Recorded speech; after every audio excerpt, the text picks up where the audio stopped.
What's up, everyone? All right, so finishing the first day here in Boston in the red, which is obviously not how I wanted to start the week. This has been, without a doubt, a frustrating month. And it's kind of reminding me of April last year, where I had an incredibly strong 2-3 month streak. And then all of a sudden, the momentum shifted. The tide changed, things slowed down, and I had to adjust. And today, giving back some of Friday's profits, the $13,000 on Friday was awesome, but not keeping all of it in my pocket, unfortunately pushing it a little bit too hard. So I'm hoping that things start to turn around a little bit more, either later this week or early next week. But right now it feels like I need to just kind of grind on small numbers and be happy with $500 a day if that's all I can do, and stop trying to swing for $5,000 days. So that's it for me. We'll break it all down in today's midday market recap.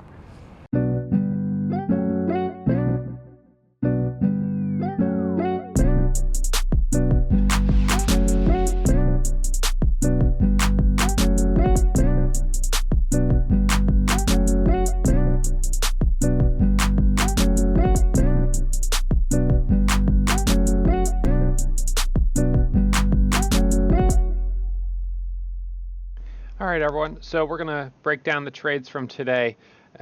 Definitely in a little bit of a grind here. It's frustrating. I'll be the first to admit. This is the crazy thing with trading. The job itself is easy. Trading is extremely easy. The hard part is dealing with the emotions, because right now having some losses is just par for the course. I mean, there's nothing really that concerning about having a slow period. You guys can see my P&L right here. Obviously, losing $6,200 is disappointing. Making $13,000 on Friday, that was really great. So it's 2 steps forward, 1 step back. It's not a big deal to have losses. It's just the way it takes this kind of toll on you emotionally. Right now I'm up $110,000 on the month or on the year, and if you said, Ross, you can choose. You either make a nice and steady 20,000 a month, or 20,000 a week, or you have 1 week where you'll make 60,000 and the next week you'll lose money. Which would you prefer? And obviously, everyone would prefer just slow and steady gains. I mean, this is the same with the overall market. What would you prefer? That you put your money into mutual funds and it just slowly and steadily goes up, year after year? I mean, you'd obviously prefer that, but the reality is you have these drops like we have right here. And you have it as an individual trader also. You have these slow, steady grinds up, but then you have pullbacks. You have a dip here. You have a dip here. You have a dip here. And it's how you, handle the emotions of it that ultimately determines whether or not you'll be a trader for the long haul, or, whether you're going to end up getting impulsive, revenge trading, and just, blowing up your account. So for me here, being down 6,200 on the day is for sure, obviously not how I wanted to start the week. It's disappointing. It's frustrating.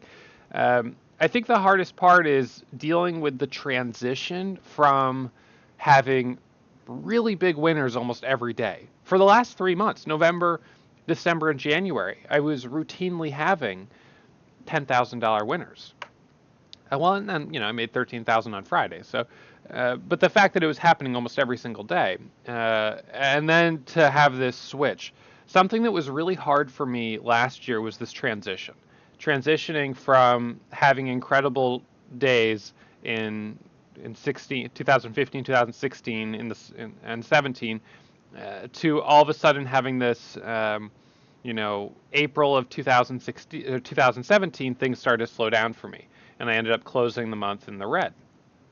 And the hardest part was dealing with the transition from making $5,000 a day to having a hard time making maybe only 1,000 and not being happy with it, and continuing to push, continuing to be aggressive to the point where I would give back the 1,000 I had and ended up turning it into a loss. And that's kind of what happened today.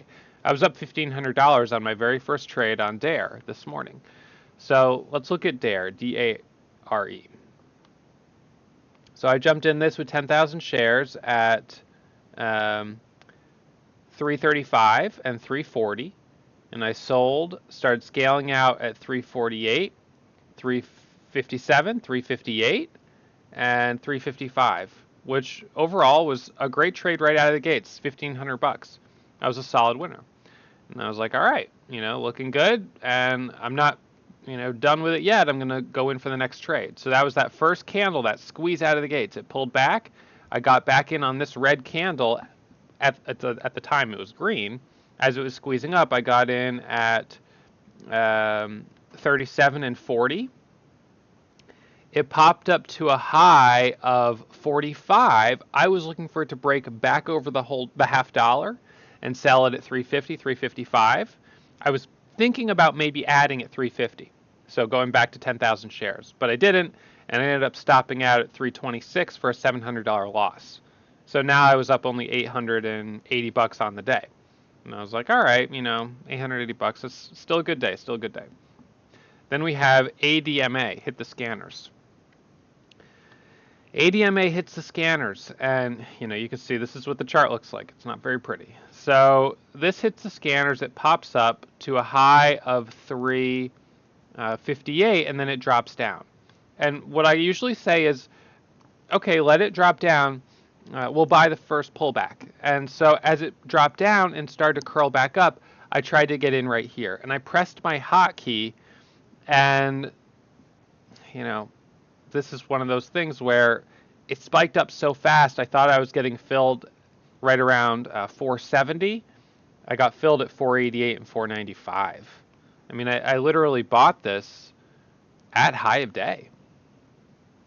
That's the downside of using hotkeys, because when you press the hotkey, it sends an order to buy. You're not typing in the price you're willing to pay. It's just based on the current price. And so I ended up buying it a little higher, a decent amount higher than I thought. So, and in any case, even with an entry at 370, I was expecting it to break over $5, and that's what happened. It dropped down. So I stopped out at 221, and that was a $3,500 loss. So just like that, I went from being up, having been up $1,500 on the day to being down like $2,500 or so. And I was disappointed by that because, I had just been in the green and now I'm in the red. So a little bit frustrated and looking for the next trade. And the next trade was DARE, D-A-R-E. So on DARE, I was looking for the first 5-minute candle to make a new high, which was right here. I thought that the first 5-minute candle to make a new high would be over 309. Well, I knew it would be over 309. And I thought I would get in at $3 to get in a little earlier. So I got in at $3, as you can see here, with 15,000 shares, being a little bit more aggressive. However, it's a good 5-minute setup. First 5-minute candle to make a new high, break over the VWAP. Target would be at least 325, and if it holds up, possibly back to high a day. And you can see what happened. It dropped. Let's back this up here. So this is the moment of where frustration starts to set in, because you get in, it pops up, you see the green volume, and then it slams back down. It reverses hard from 310 all the way back down to 272. And I had to throw in the towel. I stopped out 275, 276, 274. So gave back another 3,500 there. So that's it. 3 losses and I'm done for the day. That's kind of my rule of thumb, because at that point it's just starting to get frustrated. And if I keep trading, I'm just going to get myself more frustrated. So, right now we are in a very interesting market. February has been the hardest month for me since September, and it feels kind of the way things felt in April of last year, because in April I had just come off a really great hot streak, a 5-6 month hot streak, and then I finished the month of April down $4,000. So it was like, what's going on? This is crazy. How do you go from making 100,000 one month or 80,000 one month to losing 4,000 the next month? This is nuts. And it wasn't just like I had one huge loss that wiped me out. It was just lots of small losses like today. In fact, today is my Let's see. 1, 2, 3, 4. This is my 5th red day of the month. It's getting a little bit ridiculous. I've had five out of 8 days have been red, which is way above my target. I had 2 red days in January, which was good. I had oh no, actually sorry, I had 3 red days in January. 3 red days in January, not a single red day in October. I don't remember November, December that well, but um, in any case, having 5 red days and we're only in the 8th day trading day of the month is obviously not impressive. So, what's happening is I'm having a hard time adapting.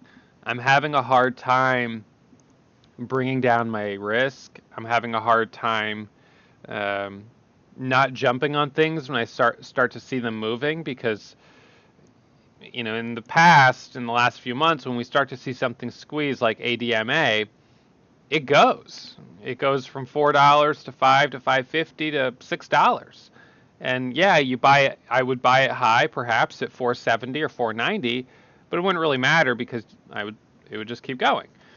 And right now we're seeing not as much follow through. And again, it's kind of the ebb and flow. Traders start to see a little bit more of this choppiness. They get a little more cautious. What do? They either trade less, they trade with smaller size, or they take profits sooner. And when you multiply those behaviors times a million traders out there, it obviously changes the way the market behaves. And so it kind of almost becomes a self-fulfilling prophecy. You're nervous, you're hesitant, and other traders are as well because you're reacting to the market. And now you've got a million traders who are nervous and hesitant. And then on the flip side, when things are hot, traders get a little greedy, they get really aggressive, they're getting big winners, and they're trading with bigger size, and they're holding longer, and they're waiting for the bigger move. And you multiply that by a million traders, and you get these really extended moves where stocks are squeezing up 50, 60, 70% on a bull flag breakout. So, those are sort of the two extremes. And right now, we have transitioned. We transitioned, I guess, I don't know. The transition day, I suppose, would have been the 31st of January. Not for any particular reason why that was the day, but that was a red day for me. And then it was also a red day on Thursday, the 1st of February. So 2 back-to-back red days. And then since then, we really haven't bounced back. Friday was a great day with 13,000 in profit, but other than that, it really hasn't picked back up. So, so we had the transition, and now we're kind of in this little bit of a lull. And generally, when you have a lull, it'll be this way until you have a stock that surprises everyone. A stock that suddenly goes from $2 to $8 in one morning. And all of a sudden traders are like, holy cow, this momentum is back, right? And the next stock that starts to pop up, traders jump on, and it compounds, and the new cycle has begun. But between now and the next cycle beginning, we have to be able to, and I say this mostly to myself, adapt the strategy to try to reduce risk. It's not as good of an environment to trade with really big size. Again, Friday was a great day, and I trade with big size, but we're not seeing big days like that back to back to back to back. I need to be more content with smaller size. And even on DARE or on ADMA or any of these trades, taking 10, 15 cents of profit when I have it instead of just holding it for this bigger move. And being more careful about buying stocks that are a little bit more extended. So I always have a hard time transitioning between hot periods and cold periods, and I get stubborn and kind of frustrated. I don't want to give in to trading with small size. Part of me just feels like it's not even worth it. What's the point? I can make $100,000 in a good month. What's the point of coming in every single day to only make $4,000 in a month? Like, I might as well just not even trade, wait till the hot streak comes back and then trade. It's that's the feeling. So it's like, why even bother if we're not seeing good momentum? But you don't know when the hot streak is going to pick back up. You don't know whether it's going to be today or tomorrow or the next day. So you just keep coming in every day. You keep trading and looking for momentum. And when you do see something like Dare that's up 60% pre-market, you think, well, maybe this is going to be the one. And um, like I said last week, you'll usually, if you really do a good job of transitioning, you'll usually miss the first stock that really takes off because you're being conservative.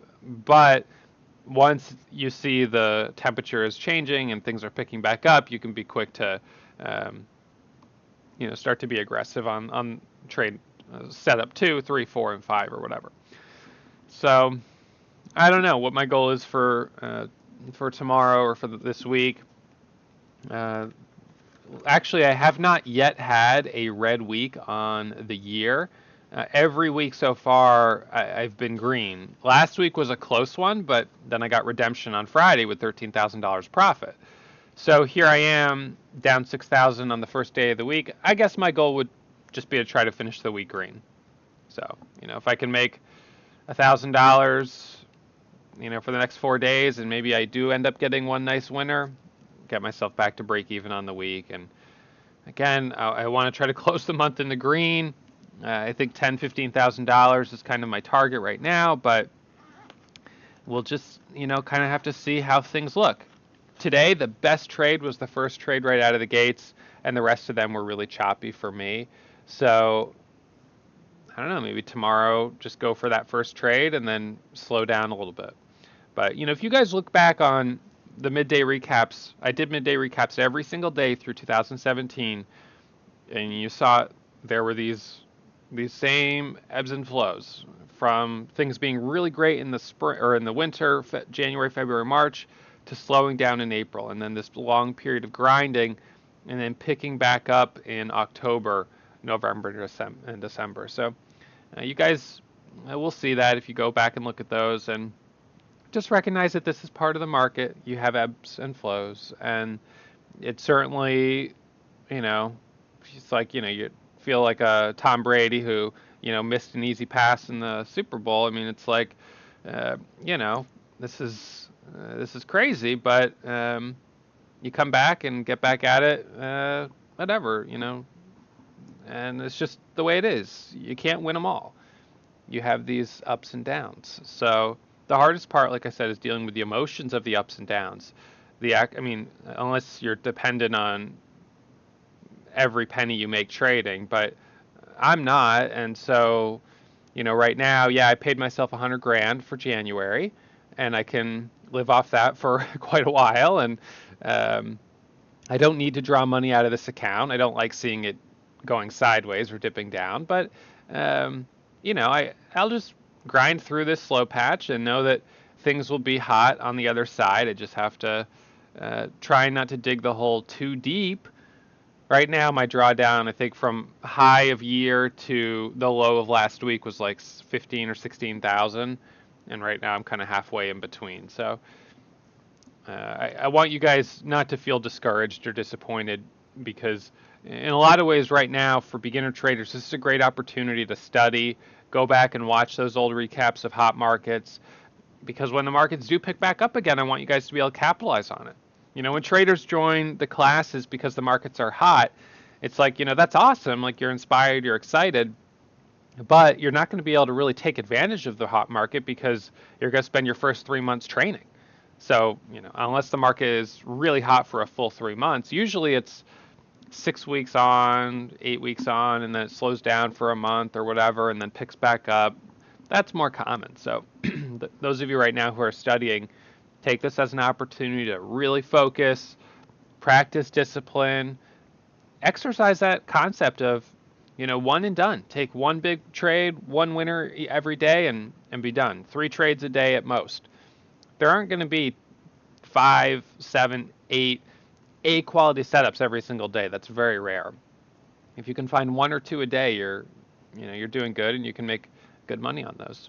So anyways, that's it for me. Day 1 in Boston, not the way I want to start the week, but that's okay. We'll be back at it first thing tomorrow morning, and hopefully, start to turn things around and get myself out of this little rut, and hopefully we see a little bit of better follow through in the market. But until then, take the profit when you have it. So you got money in your pocket, it's unrealized. You want to sell it and, lock it up.